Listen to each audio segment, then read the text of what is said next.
నమస్తే welcome to 99 TV నేను ప్రియాంక తమిళనాడు రాజకీయాల్లో మరో కొత్త చర్చ మొదలైంది. సినీ రంగం నుంచి రాజకీయాల్లోకి అడుగుపెట్టే నాయకుల సంప్రదాయానికి ప్రసిద్ధి చెందిన తమిళనాడులో ఇప్పుడు రాఘవ లారెన్స్ పేరు రాజకీయ వర్గాల్లో బలంగా వినిపిస్తోంది. గత కొద్ది రోజులుగా ఆయన రాజకీయాల్లోకి రాబోతున్నారనే వార్తలు సోషల్ మీడియాలో విస్తృతంగా ప్రచారం అవుతున్నాయి.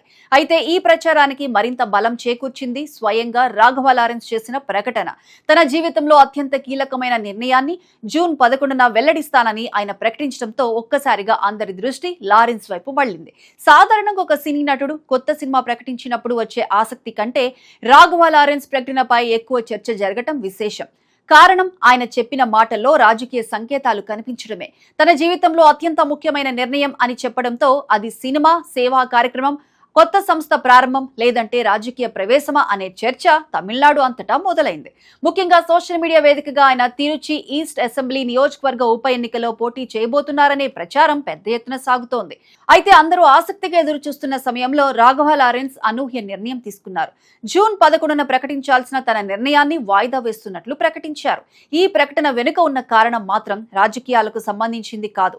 ప్రముఖ తమిళ దర్శకుడు భారతీరాజా మరణం. భారతీయ సినీ చరిత్రలో గ్రామీణ కథలకు కొత్త అర్థం చెప్పిన దర్శకుల్లో భారతీరాజా పేరు అగ్రస్థానంలో ఉంటుంది. తమిళ సినీ పరిశ్రమలో అనేక మంది నటులను పరిచయం చేసిన వ్యక్తిగా, కొత్త తరానికి మార్గదర్శిగా, భావోద్వేగ కథల సృష్టికర్తగా ఆయనకు ప్రత్యేక గుర్తింపు ఉంది. అలాంటి మహానుభావుడు కన్ను మూయడంతో తమిళ సినీ పరిశ్రమ తీవ్ర విషాదంలో మునిగిపోయింది. ఈ పరిస్థితుల్లో తన వ్యక్తిగత ప్రకటన చేయడం సమంజసం కాదని భావించిన రాఘవ లారెన్స్ భారతీరాజాపై తనకున్న గౌరవాన్ని చాటుకుంటూ నిర్ణయాన్ని ఒకరోజు వాయిదా వేశారు. సోషల్ మీడియా వేదిక ఎక్స్ లో చేసిన పోస్ట్ లో రాఘవ లారెన్స్ తన భావోద్వేగాన్ని స్పష్టంగా వ్యక్తం చేశారు. నేను నా కుటుంబ సభ్యుడిని కోల్పోయినంత బాధలో ఉన్నాను అని ఆయన పేర్కొనడం సినీ వర్గాలను కదిలించింది. భారతీరాజా కేవలం దర్శకుడు మాత్రమే కాదు, తమిళ సినీ కుటుంబంలో ఒక పెద్దగా, గురువుగా, మార్గదర్శిగా ఉన్నారు. సినిమా రంగానికి ఆయన చేసిన సేవలకు గౌరవ సూచికంగా తన ప్రకటనను వాయిదా వేస్తున్నట్లు లారెన్స్ చెప్పడం అనేక మందిని ఆకట్టుకుంది. ఇక ఇప్పుడు అందరి దృష్టి జూన్ 12వ తేదీపై పడింది. శుక్రవారం ఉదయం 10 గంటలకు రాఘవ లారెన్స్ ఏ ప్రకటన చేయబోతున్నారు అన్న ఆసక్తి తమిళనాడు రాజకీయాల్లోనే కాకుండా దక్షిణ భారత సినీ పరిశ్రమలో కూడా నెలకొంది. రాజకీయ ప్రవేశమేనా, కొత్త పార్టీనా, ఏదైనా రాజకీయ కూటమిలో చేరడమా, లేదంటే ప్రజాసేవకు సంబంధించిన మరో కార్యక్రమమా అన్న ప్రశ్నలు వరుసగా వినిపిస్తున్నాయి. రాఘవ లారెన్స్ పేరు రాజకీయాలతో ముడిపడడానికి కారణాలు చాలానే ఉన్నాయి. ఆయన చాలా కాలంగా సేవా కార్యక్రమాల్లో చురుగ్గా పాల్గొంటున్నారు. ముఖ్యంగా అనాథ పిల్లలు, దివ్యాంగులు, పేద విద్యార్థుల కోసం అనేక కార్యక్రమాలు నిర్వహించారు. విద్య, వైద్యం, పునరావాస వంటి రంగాల్లో ఆయన చేసిన సేవలకు ప్రత్యేక గుర్తింపు కూడా ఉంది. చాలా మంది సినీ ప్రముఖులు సేవా కార్యక్రమాలు నిర్వహించినప్పటికీ రాఘవ లారెన్స్ మాత్రం వాటిని నిరంతరంగా కొనసాగించడం వల్ల ప్రత్యేక గుర్తింపు పొందారు. తమిళనాడులో రాజకీయాల్లోకి వచ్చిన చాలా మంది సినీ ప్రముఖులు కూడా మొదట ప్రజాసేవ ద్వారానే ప్రజల్లో గుర్తింపు తెచ్చుకున్నారు. ఎంజి రామచంద్రన్, జయలలిత, విజయకాంత్, కమల్ హాసన్, విజయ్ వంటి నేతల రాజకీయ ప్రయాణాల వెనుక కూడా ప్రజలతో ప్రత్యక్ష అనుబంధం ఒక ప్రధాన కారణంగా నిలిచింది. అదే కోణంలో చూస్తే రాఘవ లారెన్స్ కూడా రాజకీయాలకు అనుకూలమైన సామాజిక గుర్తింపు ఇప్పటికే సంపాదించుకున్నారని విశ్లేషకులు చెబుతున్నారు. ప్రస్తుతం తమిళనాడులో రాజకీయ పరిస్థితులు కూడా కొత్త నాయకులకు అవకాశాలు కల్పించే విధంగా మారుతున్నాయి.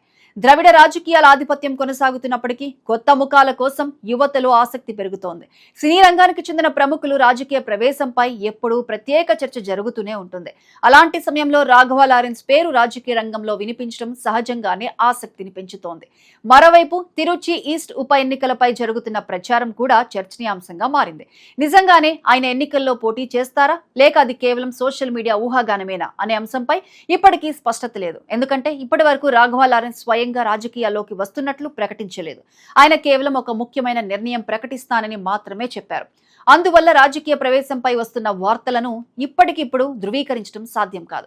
అయితే ఒక విషయం మాత్రం స్పష్టంగా కనిపిస్తోంది. జూన్ 12న రాఘవ లారెన్స్ చేసే ప్రకటనపై తమిళనాడు రాజకీయాలు, సినీ పరిశ్రమ, ఆయన అభిమానులు ఎంతో ఆసక్తిగా ఎదురుచూస్తున్నారు. ఒకవేళ రాజకీయాల్లోకి వస్తున్నట్లు ప్రకటిస్తే తమిళ రాజకీయాల్లో మరో సినీ ప్రముఖుడి అధ్యాయం ప్రారంభమైనట్లే అవుతుంది. అదే సమయంలో రాజకీయాలకు సంబంధం లేని మరో నిర్ణయం ప్రకటించినా గత కొద్ది రోజులుగా కొనసాగుతున్న ఊహాగానాలకు తెరపడే అవకాశం ఉంది.